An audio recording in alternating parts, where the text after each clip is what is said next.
Hi everyone, আমি অনু cooking আর্টে আপনাদের সকলকে স্বাগত জানাই। তো একটাই রিকোয়েস্ট থাকবে, ভিডিও স্কিপ না করে শেষ পর্যন্ত অবশ্যই দেখবেন।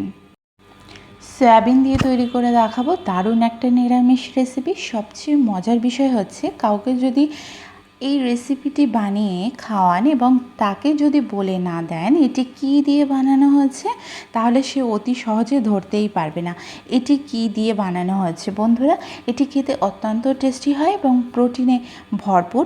আমি সাজেস্ট করব উইকে 2 দিন অন্তত সয়াবিনের রেসিপি রাখবেন। প্রচুর পরিমাণে প্রোটিন, ফাইবার, ক্যালসিয়াম, ম্যাগনেসিয়াম, আয়রনযুক্ত খাবার।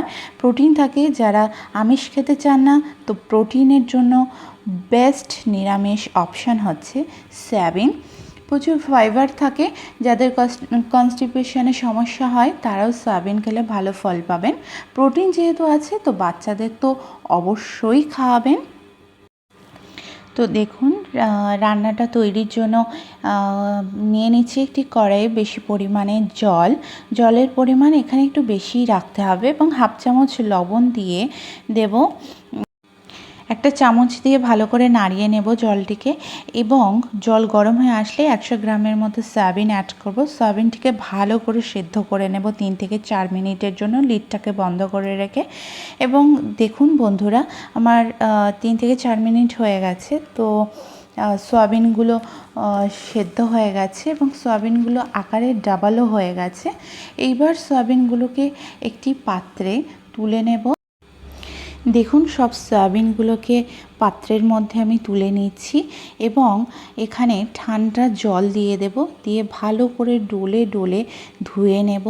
এখানে একটা কথা মাথায় রাখবেন, সয়াবিনগুলো থেকে চেপে জল বার করে দিতে হবে পুরোটাই। এই রেসিপির জন্য জলটা চেপে নেওয়াটা খুবই জরুরি। এখানে আমি সয়াবিন থেকে সব জল বার করে নিয়েছি এবং একটি মিক্সি জার নিয়ে নেব। এর মধ্যে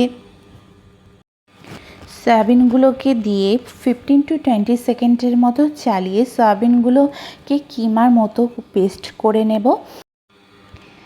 আচ্ছা, এখানে একটি টিপস, সয়াবিনগুলোকে বেশিক্ষণ পেস্ট করবেন না, ঠিক এই রকম কিমার মতো ছাড়া হলে রেসিপিটি দারুণ খেতে হবে। তারপর কিমার মধ্যে 1 চামচ আদা রসুন বাটা, স্বাদ অনুযায়ী লবণ দিয়ে দিয়েছি, হাফ চামচ হলুদ, এবার 1 চামচ জিরা ধনিয়া গুঁড়ো এবং হাফ চামচের মতো লঙ্কার গুঁড়ো, হাফ চামচ গরম মশলা অ্যাড করব এবং 2টি কাঁচা লঙ্কা কুচি দিয়ে দিচ্ছি। বাইন্ডিংয়ের জন্য এখানে 2 চামচ বেসন দিয়ে দেব।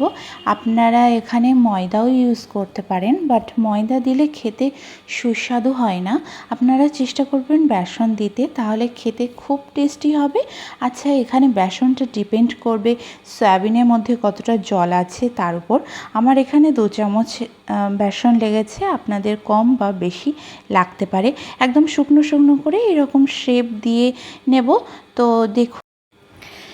তো দেখুন, আমি এখানে সব মুইঠাগুলোকে একই শেপে মুইঠাগুলো বানিয়ে নেব। আপনারা এখানে গোল শেপও দিতে পারেন। তো দেখুন, আমার সব মুইঠাগুলো বানানো হয়ে গেছে।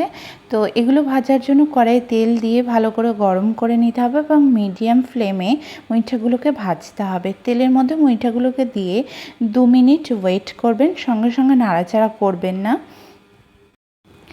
অনেক সময় বেশি নাড়িয়ে ফেললে কি হয়, মুইঠাগুলো ভেঙে যাওয়ার টেন্ডেন্সি থাকে। এখানে একটি গুরুত্বপূর্ণ স্টেপ, প্রথমে আপনারা 1টি বা 2টি দিয়ে ফ্রাই করবেন। যদি মুইঠাগুলো ভেঙে যায় তাহলে আর একটু বেসন অ্যাড করে নেবেন এবং একই পদ্ধতিতে সব মুইঠাগুলোকে ভেজে নেবেন। এটা দারুণ হয় খেতে। আপনারা যারা নিরামিষ খেতে পছন্দ করেন তারা প্লিজ এই রেসিপিটি ট্রাই করবেন, দেখবেন খুবই ভালো লাগবে। আর এইভাবে তৈরি করলে বোঝাই যাবে না মুইঠাগুলো কী দিয়ে বানানো হয়েছে। আর এগুলো টমেটো কেচাপ বা গ্রিন চাটনির সঙ্গে স্ন্যাক আইটেমের মতো করেও খেতে পারেন আপনারা। আচ্ছা, ওই তেলের মধ্যে এবার কেটে রাখা একটি বড় সাইজের আলুকে ভেজে নেব এবং অল্প একটু লবণ এবং হলুদ দেব। সুন্দর কালার হওয়ার পাশাপাশি আলুর মধ্যে লবণটাকেও অ্যাডজাস্ট করবে। মিডিয়াম ফ্লেমে 4 থেকে 5 মিনিটের মতো এটিকে ফ্রাই করে নেব। আচ্ছা, এখানে আপনারা আলু স্কিপ করতে পারেন। এইবারে ওই তেলের মধ্যে ফোড়নের জন্য একটি তেজপাতা, গোটা গোলমরিচ সাথে কাটি ক্রাশ করা এবং কারি পাতা সাথে কাটি, ওই একটি এলাচ দিয়ে দেবো। আপনারা এখানে হিংও অ্যাড করতে পারেন। ফোড়ন দিয়ে 15 to 20 মিনিটস ওয়েট করব এবং এর থেকে সুন্দর স্মেল বেরিয়ে আসবে যতক্ষণ না পর্যন্ত ততক্ষণ।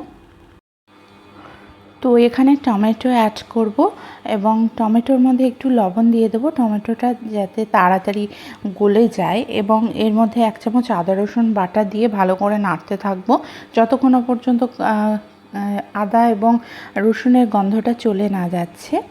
তো এর মধ্যে 1/2 চামচ কাশ্মীরি লঙ্কার গুঁড়ো দিয়ে দেব, এটা কালার হওয়ার জন্য। আপনারা চাইলে স্কিপও করতে পারেন। 1 চামচ ধনিয়া জিরা গুঁড়ো, 1 চামচ হলুদের গুঁড়ো, 1/2 চামচ লবণ এবং 1/2 চামচের মতো মিছরি দেব এখানে।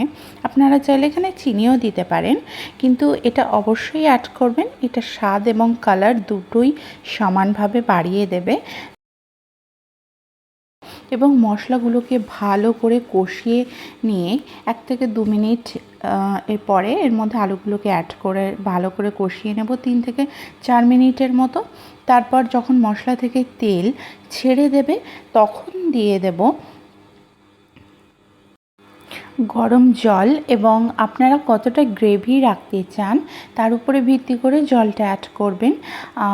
আমি এখানে জল অ্যাড করে দিয়েছি। 10 মিনিটের জন্য ওয়েট করব, তারপর ফিরে এসেছি। দেখুন বন্ধুরা, গ্রেভিটা অনেকটাই কমে গেছে এবং আলুগুলোকে একটু দেখে নেব আলুগুলো কেমন গলে গেছে। আলুগুলোও গলে গেছে। এইবার কয়েকটা মইঠা আমি এর মধ্যে দিয়ে দিয়েছি এবং কয়েকটি রেখে দিয়েছি স্ন্যাকের জন্য।